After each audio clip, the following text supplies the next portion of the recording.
Actually get into the first intent here with some of the news that we planned on talking about to start our show today. We're about 10 minutes away from Ben Wolk. We'll talk some Auburn with him coming up. Item number one on our AT&T SEC Country Live First and 10, though. The growing debate around the current pecking order in the SEC and some belief among some that Georgia's actually climbing the ranks here and maybe for now a bit ahead of Alabama. Take a look at Dan Wolken here, who tweeted this the other day. Now, this is not necessarily all that consequential, but Wolken says that if he had his playoff field today, he'd have Georgia ranked ahead of Alabama there 2 and 3. Now, both those teams in this theoretical field would both make the playoffs, but that's at least one writer saying Georgia ahead of Alabama. Not to be undone by that, though, is Pat Forty from Yahoo Sports, who wrote this.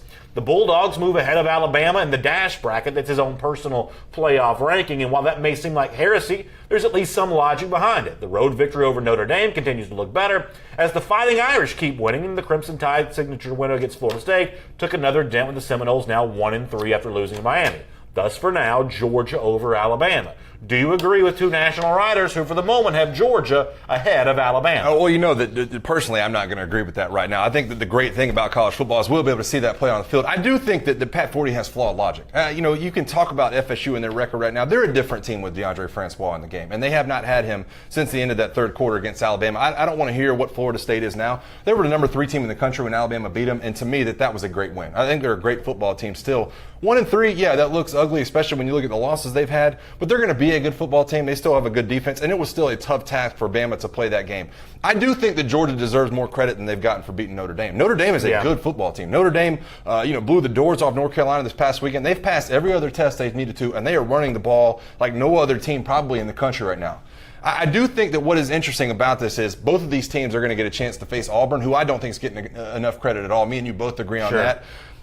The head-to-head matchup, we're going to break that down a million times. This is going to be great TV for me and you. Yeah, you and me. For you and I, as this season continues, we can break down this head-to-head matchup a million times before it actually gets here, possibly in that first week of December. But for me right now, I still have Alabama ranked ahead of Georgia. I love Jeremy Pettis' comment talking about Pat Forty from Yahoo Sports. He said he's a Yahoo for sure if he thinks Georgia can touch Alabama. Jeff Hefner says the Dogs always fold when they're ranked in the top 5. Another example. A different dog team. Yeah, another example. This is not Mark Richt's Bulldogs. I'm telling you, we've been saying it since March. Mark Richt is not the leader of this team. Yeah, exactly. Somebody else is kind of making fun of the Notre Dame win for Georgia. The Dogs getting some credit for that, which goes back to what you said. I agree with you. This is not a different Georgia team. There is still a lot of football left to be played, and there's no doubt that Alabama as a program has proven more over the last half decade than Georgia's proven, or at least really full decade, going back to 2008, the first year Saban won the West there.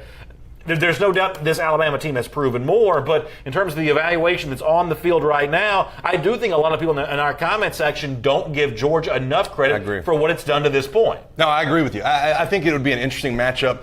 I think we can talk about Georgia's front seven against Jalen Hurts and this lack of passing attack a lot of people see Alabama having. I think we can talk about Jake Fromm and whether or not he would have the ability to do some of the same things he's been doing with Nick Chubb in the backfield rushing for, over 600 yards now. I think it would be a great matchup. Anybody who's saying that either one of these teams would beat the brakes off the other one is not watching football on a week in and week out basis. These are two very good front sevens.